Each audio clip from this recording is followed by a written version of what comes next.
Baik, terima kasih ya.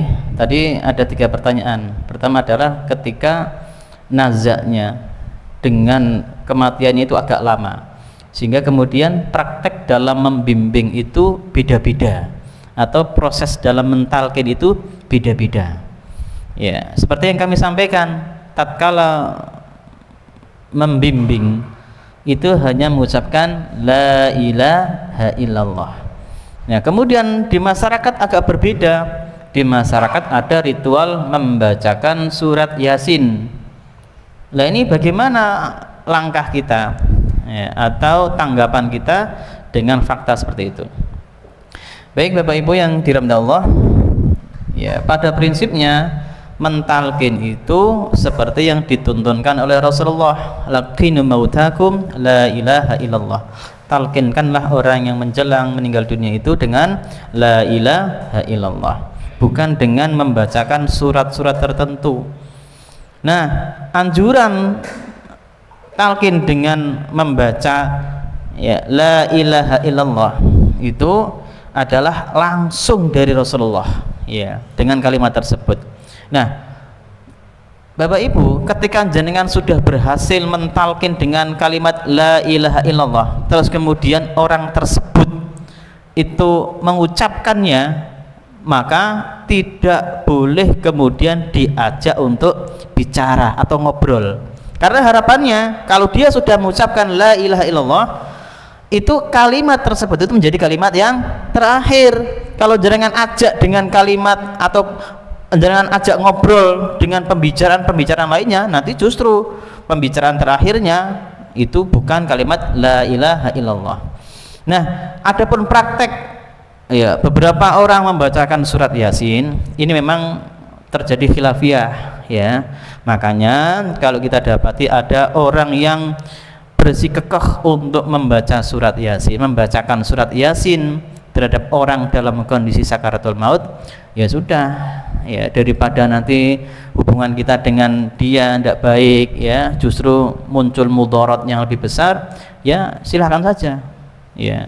Tapi kita yang sudah punya pedoman ya, bimbingan sakaratul maut itu adalah mengucapkan la ilaha illallah, tidak perlu kemudian dibacakan surat-surat tertentu termasuk surat Yasin. Jadi intinya kalau ada orang nih luar yang ingin membacakan surat Yasin, ya bagaimana lagi, ya sudah silakan saja ya, daripada nanti mudaratnya besar. Misalnya jenengan bersikukuh, wah orang ini keluargaku sampai tidak usah mau apa-apa, kira-kira kalau seperti itu responnya gimana nanti? Kan tidak baik ya kan? Ya udah, yang penting kita tahu ilmunya, kita baik. Baik, yang kedua, yang kedua apa? Supaya gue.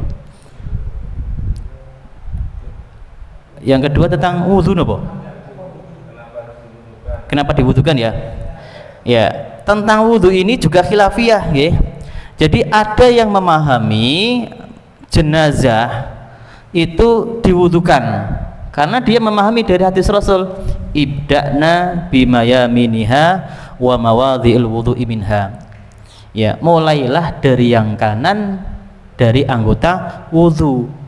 Nah, karena bunyinya seperti itu, maka dipahami, oh berarti ini diwudhukan karena yang dibasuh adalah anggota wudhu. Nah, sehingga kita pun jangan menyalahkan mereka yang memahami seperti itu ya. Jadi kita tidak pungkiri ada masyarakat yang memahami jenazah itu juga diwudhukan dalam prosesi memandikan jenazah, meskipun tidak untuk sholat ya, meskipun tidak untuk sholat ya. Kalau di Muhammadiyah memang tidak ada istilah mewudhukan jenazah, wudhu itu untuk orang sholat ya. Makanya tadi seperti kami sebutkan ya, kami praktekkan ya, bahkan ya tidak ada mewudhukan, tapi membasuh bagian anggota wudhu ya, mendahulukan membasuh anggota wudhu ya. Ini hanya beda penafsiran.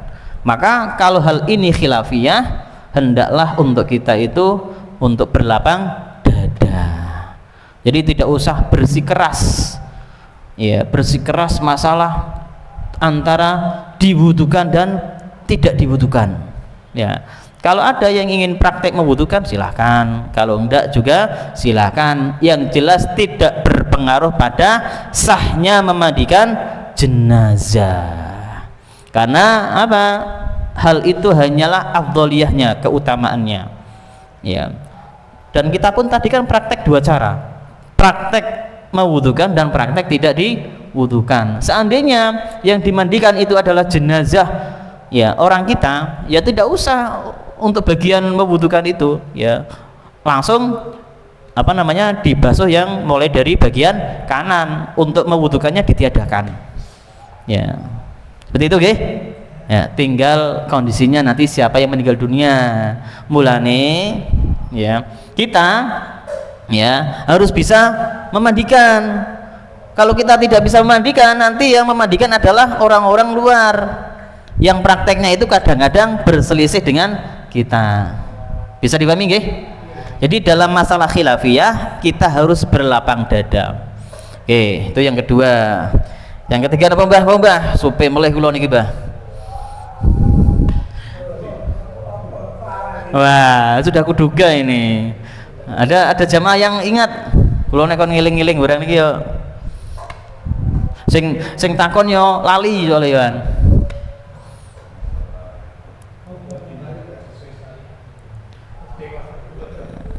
Di kelasnya Mbah yo. Di kelasnya ya. Kita beralih ke berikutnya ya. Ya. Ya, baik. Kita anggap untuk pembahasan memandikan selesai. Ya, berikutnya adalah tentang pengkafanan.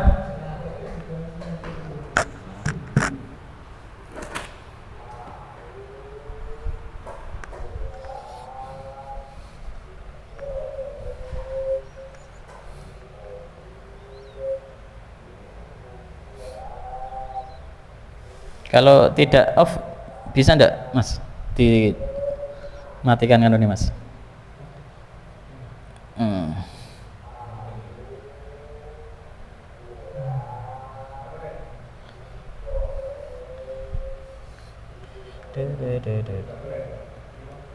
Enggak berubah, Mas? Nah, di on kan terus bisa enggak? Nah, on kan terus saja.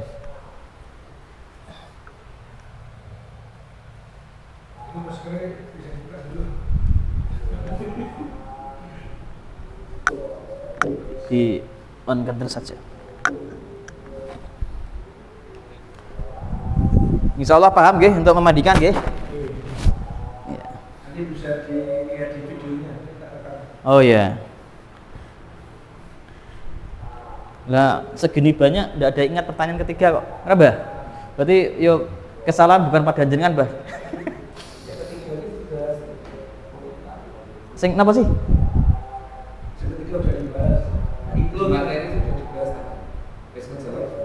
Oh, lah sing ya, saya juga ingat kayak sudah dibahas ya.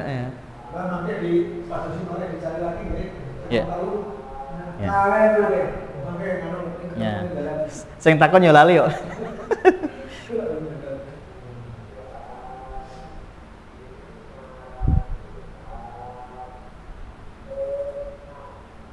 Yang memandikan itu mau mulai itu nggak perlu wudu, niat aja bismillah gitu. Iya, niat aja. Tidak perlu wudu. Wudu itu apa namanya? Bahkan mandi ya. Jadi tidak ada anjuran yang memandikan itu disunahkan untuk mandi. Memandikan setelahnya disunahkan. Mandi, iya. Adapun yang membawa, yang memikul disunahkan untuk wudu. Jadi bukan yang bawa supaya dibawa. Beda, memanggul Mas, memanggul. Kami yang membawa. Itu jangan membawa kan pakai mobil, yang memanggul. Yang bawa mobil berarti tidak. Ya. Saya berdiri aja, nggih. Enggak apa-apa ya Pak Dini ya? Oh, enggak ke tengah. Ya. Biar enggak bosan ya. Ya. Ini insya Allah paham ya untuk bagian mandikan. Kita berlanjut untuk bagian yang mengkafani. Ya, mengkafani jenazah. Ya, Bapak Ibu yang dirahmati Allah, dalam pengkafanan ada perbedaan antara jenazah pria dan jenazah wanita. jenazah pria itu nanti kalau kami ringkas ya, itu ada 3 pilihan. Jadi nanti boleh memilih pilihan yang pertama, boleh kedua ataupun yang ketiga. Sedangkan untuk jenazah wanita itu hanya 1 pilihan. Ya. Baik, untuk jenazah pria. Untuk jenazah pria itu 3 lapis kain tanpa baju dan surban. 3 lapis kain tanpa baju dan sorban. Ya, 3 lapis. Jadi tidak ada baju. Ini kan di masyarakat kita kan seolah-olah kan harus ada baju dan harus ada sorban. Nah ternyata kalau dilihat dari kain kafan yang dikenakan untuk Rasulullah itu justru tidak ada baju, tidak ada sorban. Kufina Rasulullah sallallahu alaihi wasallam ala 3 aswabin bidin sahuliyatin min kursuf laisa fiha qamisun wala imamah. Rasulullah itu dikafani dengan 3 lembar kain putih dari Yaman ya, yang terbuat dari bahan katun. Laisa fiha qamisun wala imamah. Tidak ada baju dan juga tidak ada surban. Ya, jadi sederhana sekali kain kafan yang dikenakan untuk Rasulullah. Coba kalau dikenakan untuk Rasulullah itu berarti kira-kira yang terbaik atau tidak? Yang terbaik. Simple. Makanya jenengan kula kalau ingin mencontoh yang terbaik, berarti nanti silahkan pilih yang pertama ini 3 helai kain, 3 helai kain, ya seperti itu. Atau pilihan yang kedua, 2 lapis kain plus gamis. Ini dipraktekkan tatkala mengkafani jenazahnya Abu Bakar. Karena Abu Bakar itu pernah minta kepada Aisyah, ya, tolong baju gamisku itu dicuci. Nanti aku ingin dikafani dengan memakai baju gamis itu. Jadi Abu Bakar, ya, berpesan kepada Aisyah nanti kalau dia meninggal dunia cukup baginya, ya, 2 lapis kain ditambah dengan gamis lama yang dia pakai. Ya, tidak perlu beli baru berarti. Jadi gamis lama yang beliau pakai karena kotor, ya, diminta kepada Aisyah untuk membersihkan, nanti dipakai untuk mengkafani beliau. Bisa dibayangkan nggih? Gamis yang dipakai oleh orang Arab berarti menutupi dari sini sampai bawah. Ditambah 2 helai kain. Paham ya? Berarti totalnya berapa? 3. Cuman kan yang satu berupa gamis. Ya, makanya nanti dalam prakteknya di masyarakat, ya, boleh memakai baju dikiaskan dengan gamis yang dipakai oleh Abu Bakar, sehingga nanti jenengan ampun nyalahke ketika ada yang membuat baju, ya, untuk kain kafan seperti itu ya. Jadi saya ulangi, untuk pilihan kedua 2 lapis kain plus 1 gamis. Totalnya berapa? 3. Sehingga nanti kalau pakai baju tambahannya hanya cukup 2. Nah di masyarakat kita biasanya pinter Mas Ridho. Kan 3 ya? 3 lapis kain plus 1 baju. Jajannya berapa? 4. Nah makanya ini perlunya kita belajar seperti ini. Ya, memang yang jadi masalah itu adalah ukuran kain kafannya. Jadi kalau dibentangkan, ya itu kurang lebar. Makanya antara 2 dan 3 ini jadi masalah ketika jenazahnya itu ukuran besar. Ya, 2 helai kain, jenazahnya besar. Wah ini kurang ini. Akhirnya apa? Ditambah dengan 1 helai kain lagi. Nah setelah itu ditambah baju.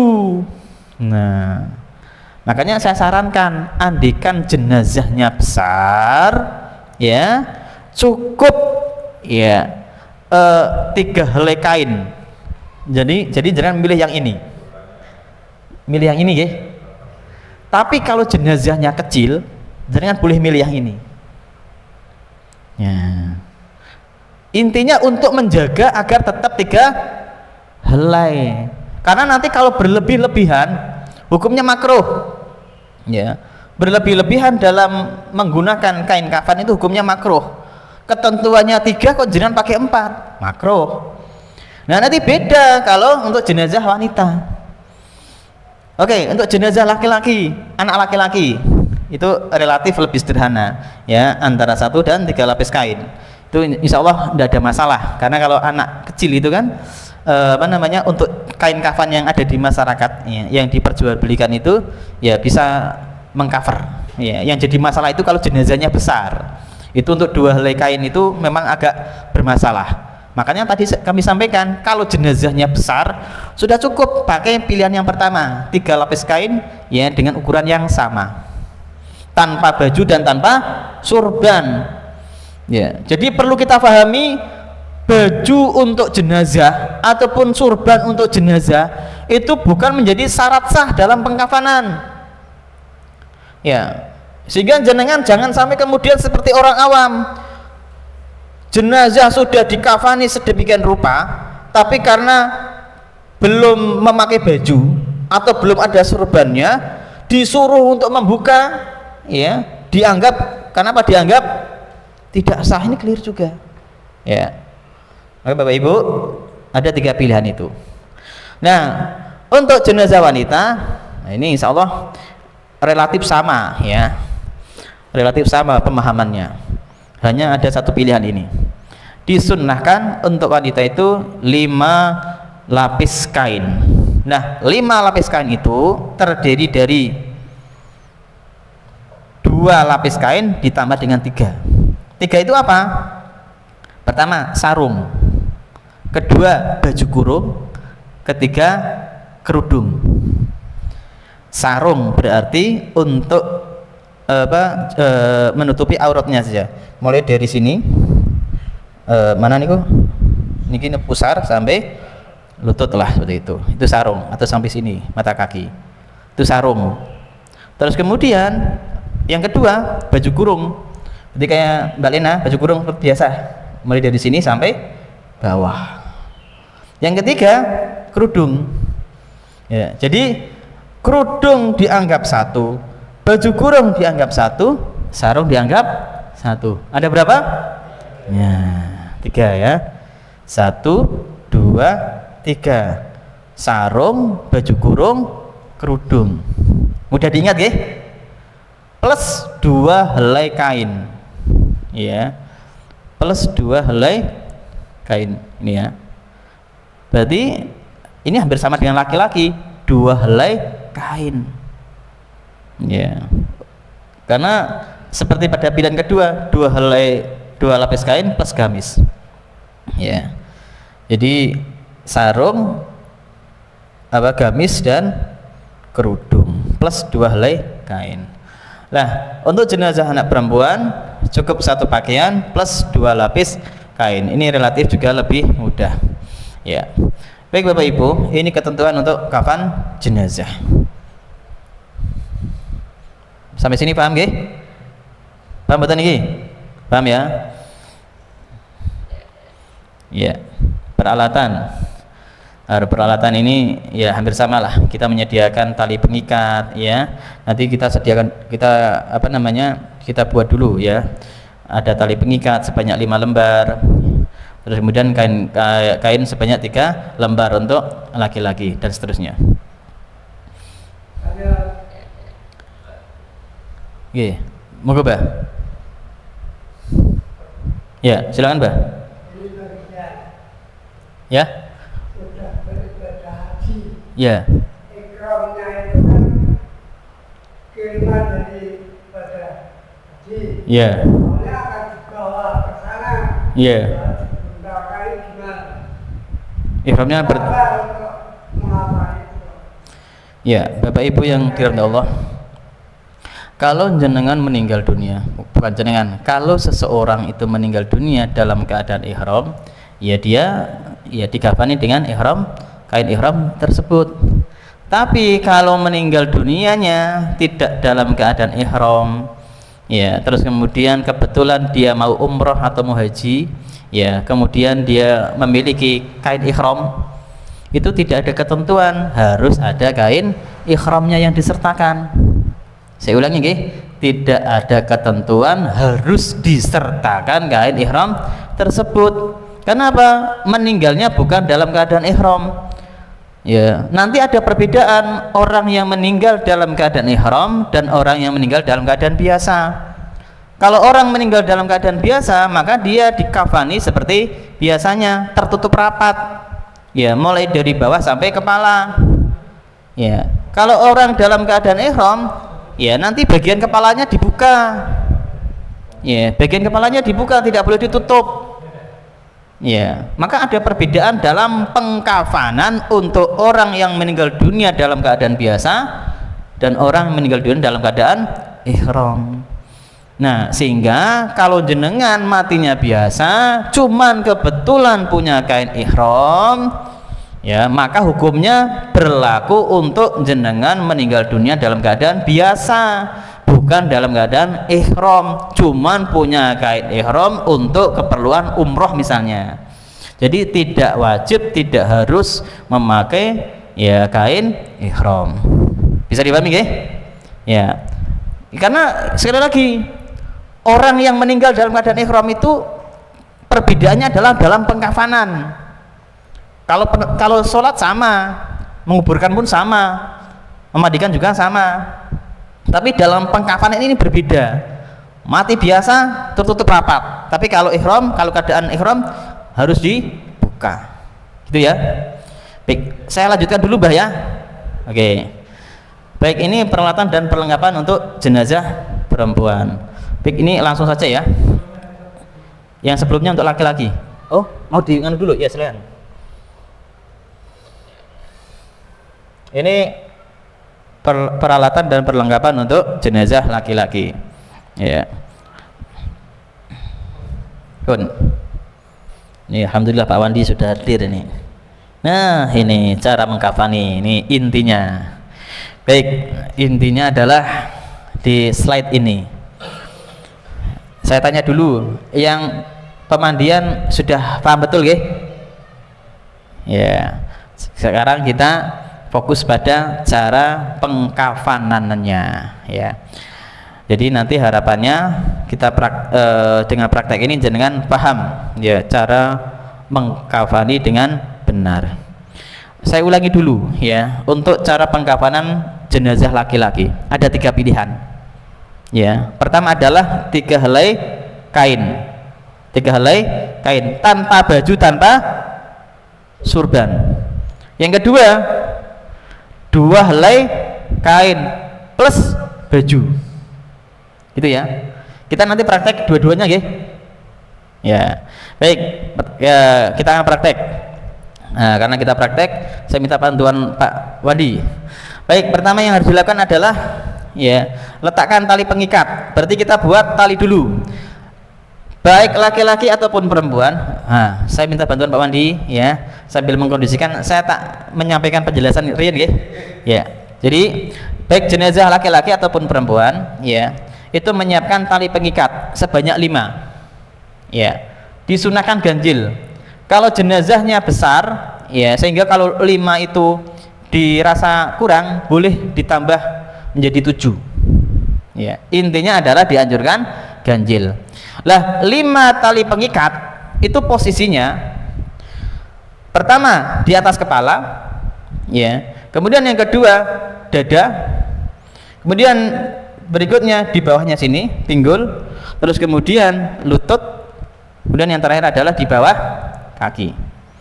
Saya ulangi nggih, di atas kepala, dada, pinggul, lutut, kaki. Ada 5. Oke, silakan Pak Wandi. Ya, niku. Nah, nanti yang bagian atas kepala, yang atas tangan ini, biasanya kita pakai yang lebih panjang. Panjang. Bawahnya juga panjang, tapi untuk yang kaki sini nanti agak Pendek. Iya. Iya. Jadi kita bisa membedakan nanti untuk yang atas, karena apa? Di sini kadang sikut seperti ini buka. Akhirnya Yeah. ikatnya, kenapa kita ikat di sini? Tujuannya biar nggak lepas. Biar seperti orang sholat. Gitu. Udah, Ge. Kalau apa Ge? Iya, pergi Pak Wadi. Pergi Pak Wadi. Ini sudah rasa ya, sudah. Sini aja Pak. Pergi. Pergi Bapak. Ini yang pendek ya satu ya. Kalau paling atas ya satu Iya. ya. Iya. Tuh. Mas Pita nanti bisa bantu ya. Lagi, jadi tinggal ya. Iya. Ini posisinya yang di dada. Ya. Di belakang dada. Nah, ini ya. bawah. Ini ya. pinggul. Pinggul. Ya. Kaki diusahakan nanti di atas lututnya sini. Iya. Karena apa? Biar kakinya tidak mengganggu juga. Iya. Dan ini yang lutut. Itu ini terus ini bawah kaki. Iya. Iya. Kita pakai cara yang pertama, ya. Ada 3 helai kain yang ukurannya sama. Iya. Coba Andi. Ini kita apa? Ya.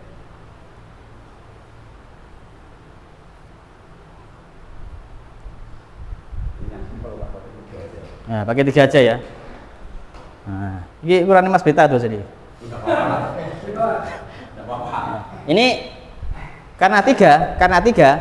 Oh, Mas Beta bisa bantu sini, Mas. Menyiapkan untuk diri sendiri, Mas. Iya, karena 3. Iya. Dalam memasang kain, ya itu nanti berselang-seling, ya. Yaitu miring ke kanan, terus kemudian miring ke agak kiri, kemudian lapisan yang terakhir di tengah-tengah. Oh, agak pendek nih kok. Oh, iya. Berarti kok, oke. Ya.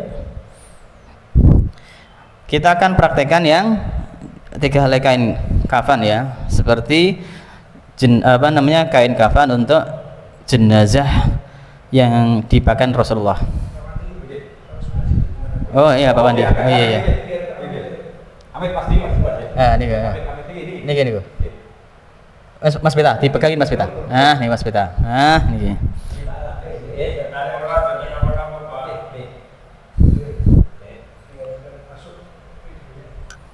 Iya.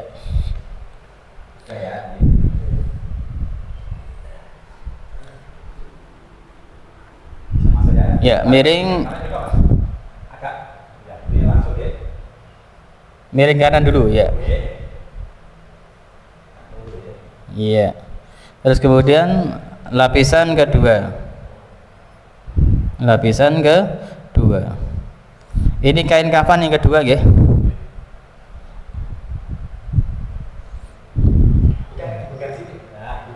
Iya, gitu. Kenapa kok tarik-tarik? Ini saya juga masalah menjaga kita kalau orangnya orang. Iya. Sedikit 1 2 ya, tinggal balik. Satu lagi. Ya, ini sebagai lapisan yang ketiga. Ya, lapisan yang ketiga.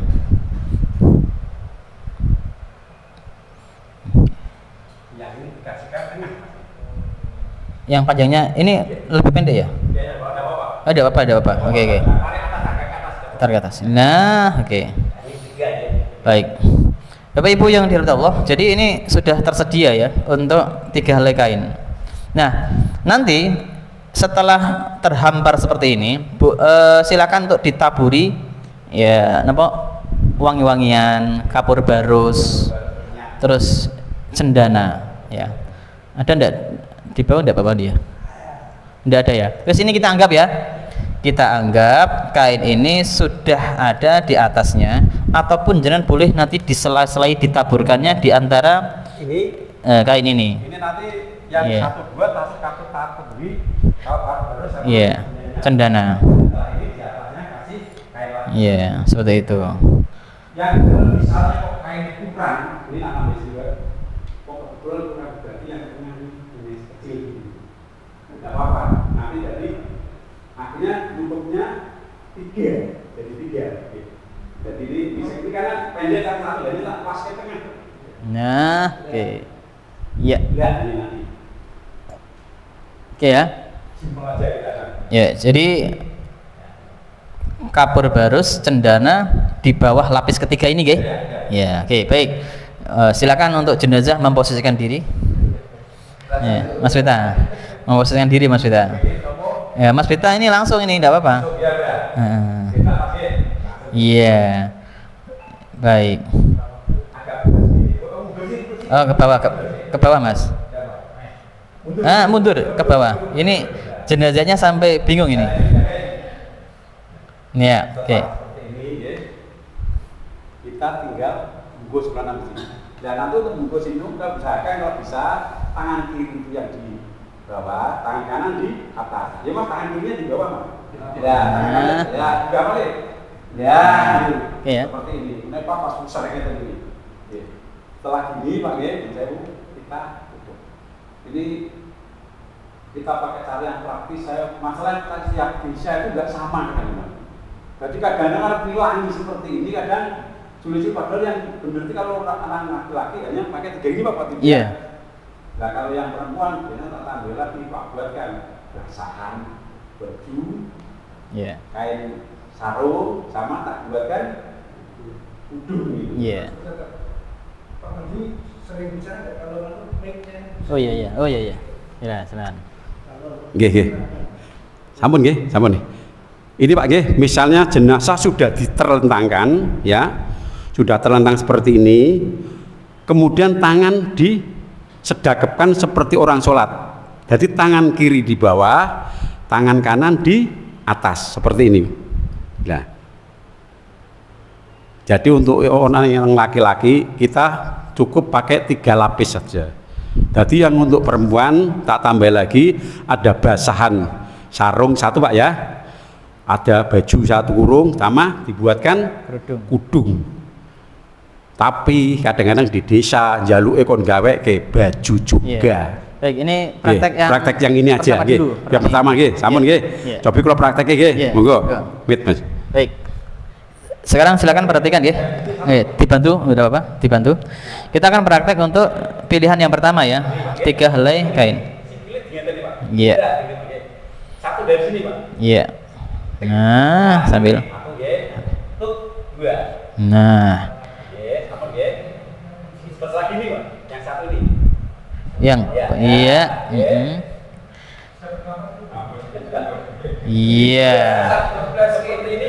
Iya.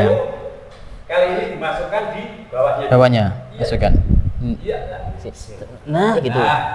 Iya. Ujung dan ujung ditarik. Iya. Sehingga nanti bisa kuat. Iya, gitu. Nah, gitu. Iya, ini lapisan terakhir. Nah. Sambil ditarik. Nanti kenceng, tarik ke bawah. Nah, terus. Nah. Mocong seperti itu. Udah satu lipat lah, motong gini aja lah. Iya, terus. Nah, gitu. Iya. Iya. Nah, iya, sambil dilihat melipatnya seperti Pak Wandi ya. Ujung dan ujung. Tarik ke belakang. Iya, gitu. Jadi agar kuat ujung dan ujung ditarik, ya. Nah, tali wangsul ya. Lah, tariknya nanti kita tariknya ada di kiri, ya. Iya. Nanti narinya di kiri bukan di kanan. Kenapa kok di kiri? Karena nanti jenazah akan diposisikan miring, jadi lepasnya mudah. Nah, itu. Oke. Ya, baik. Jadi untuk menalinya itu mulai dari ujung ke ujung, ya, dari ujung kaki dan ujung kepala agar kuat. Lah nanti bagian dada, bagian pinggul, bagian lutut itu menyusul, ya. Jadi bukan kaki, lutut, pinggul, dada enggak, tapi ujung dulu, ujung kepala dan ujung kaki. Lah berikutnya nyusul mulai dari dada, pinggul dan lutut seperti itu. Nah, untuk posisinya ya itu di sebelah kiri atas. Ya. Di sebelah kiri. Ini untuk memudahkan nanti jenengan tatkala menguburkan. Karena jenazah itu dikuburkan miring ke arah kiblat ya, miring ke kanan. Miring ke kanan. Nah, ini nanti Bapak Ibu ketika menguburkan jenazah memposisikan kan diposisikan seperti ini, miring. Oh, miring Mas. Nah, gitu. Lah, kalau talinya itu misalnya di tengah atau bahkan di sebelah kanan itu sulit melepasnya. Ya, jadi kenapa nalinya itu di sebelah kiri? Ya, karena nanti dalam penguburan akan lebih mudah. Gitu, oke? Baik, seperti itu ya. Baik, ini cara pertama yaitu 3 helai kain. Berikutnya akan kita praktekkan untuk cara kedua.